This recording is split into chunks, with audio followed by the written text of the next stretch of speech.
সকলকে জয় যিশু আর মহান ঈশ্বরকে ধন্যবাদ জানাই যে আমাকে একটা সুবর্ণ একটি সুযোগ দিয়েছেন। তাই সেই মহান ঈশ্বরকে ধন্যবাদ জানাই। আর আমি বিশ্বাস করি আপনারা প্রত্যেককে সুস্থ রয়েছেন এবং আপনাদের জন্য ঈশ্বরের কাছে প্রার্থনা করি যাতে আপনারা আগামী দিনগুলিতেও সুস্থ থাকেন।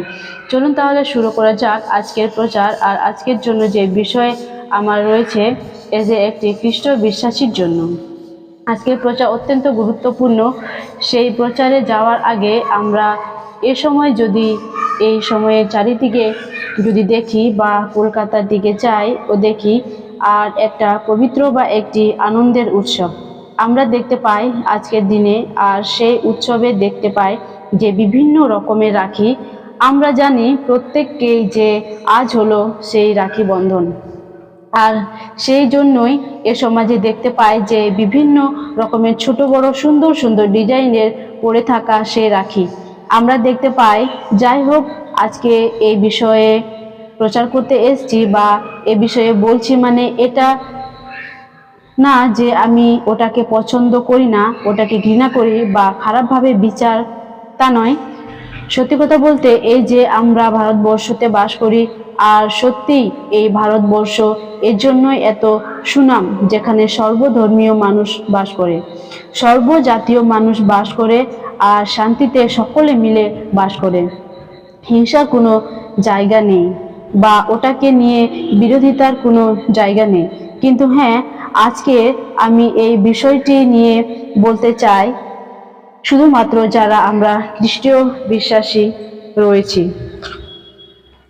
সেটা আমাদের জন্য কতটা প্রয়োজন আছে কি নেই সেই বিষয়টা নিয়ে বলতে চাই।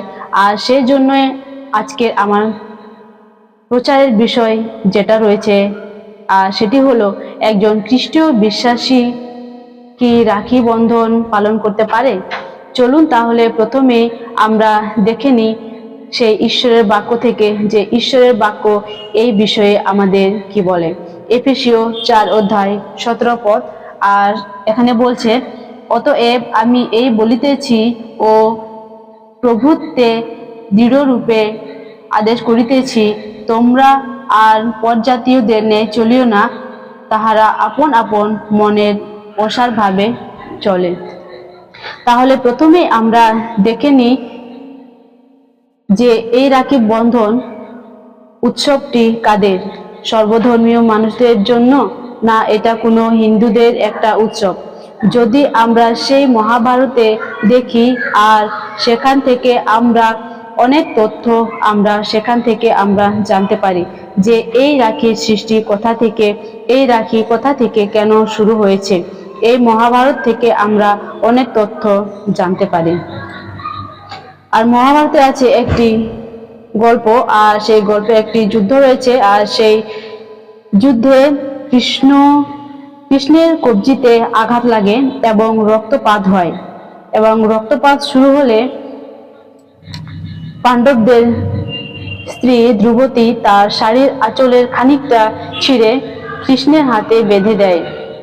এতে কৃষ্ণ অভিভূত হয়ে যান। দ্রৌপদী তার আত্মীয় হলেও তিনি দ্রৌপদীকে নিজের বোন বলে ঘোষণা করেন এবং দ্রৌপদীকে এক প্রতিদান দেবেন বলে প্রতিশ্রুতি দেন।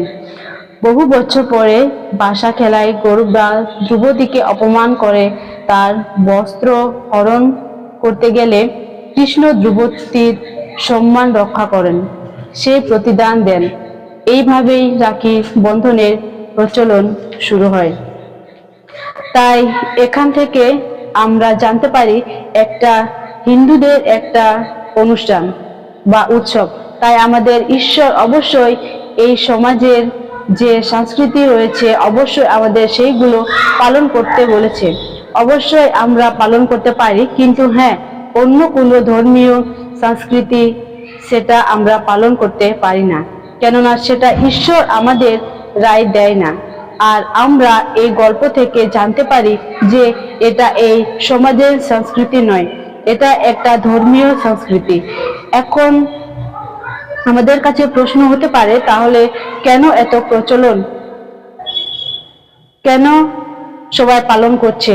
হ্যাঁ, যদি আমরা আরো কিছু যদি ইতিহাস দেখি, সেখান থেকে আমরা জানতে পারি সেই রবীন্দ্রনাথ ঠাকুর তিনি সেই বঙ্গভঙ্গ আন্দোলনের মধ্যে দিয়ে এই মোড় তিনি আবার ঘুরিয়েছিলেন, যেটা এই সমাজের একটা সমাজের স্বীকৃতি দিয়েছিলেন, যেখানে একটা ভাই বোনের সম্পর্ক সুন্দর করার জন্য তিনি তার মোড় আবার ঘুরিয়েছিলেন। তাই তখন থেকে আবার এটা খুব সুন্দরভাবে প্রচলন হয়ে ওঠে। কিন্তু প্রিয় ভাই বোন, ভুলে গেলে চলবে না যে এটা একটা ধর্মীয় সংস্কৃতি, আর সত্যি এটা একটা খুব মধুর বা পবিত্র সুন্দর একটা অনুষ্ঠান। আর সত্যি আমরা দেখতে পাই যে আজকের দিনেতে সেই বোনেরা বা আজকে তাদের ভাইদের তারা আজকে মঙ্গলার্থে এই রাখি তাদের হাতে তারা বাঁধে। অবশ্যই আজকে এই উৎসব যারা পালন করছে, অবশ্যই তাদের কাছে এটা খুব অত্যন্ত ভালো এবং আমাদের কাছেও ভালো লাগছে। এটা অবশ্যই তাদের কাছে ভালো, কিন্তু আমরা যেটা আজকে আমার যেটা আজকে বলার বিষয়, আমরা যারা খ্রিস্টীয় বিশ্বাসী আমরা কেন এটা পালন করতে পারি না, এটা আমার বলার বিষয়। কেননা বাক্য যেটা আমরা পাঠ করেছি এফেসীয়, আর সেখানে আমরা দেখতে পেয়েছি যে ঈশ্বর আমাদের পরিষ্কারভাবে তিনি বলছেন আমরা যেন বিধর্মীদের মতো আচরণ না করি। এই রাখি আমরা দেখতে পাই এক বোন তার ভাইয়ের হাতে বাঁধছে যেন তার ভাইয়ের মঙ্গল যেন হয়। কিন্তু আমার কাছে একটা প্রশ্ন যে এই রাখি আমাদের হাতে কতক্ষণ থাকে, বা আজকের ভাই বোনের প্রেম এটাই বা কতদিন থাকে। আমরা দেখতে পাই যে বোন আজকে মঙ্গলের জন্য বাঁচছে, সে ভাই আজকে মঙ্গলের জন্য বাঁধিয়ে নিচ্ছে। দেখা যায় যে তারাই আগামীকাল একে অপরের জন্য মন্দ কথা বলতে থাকে।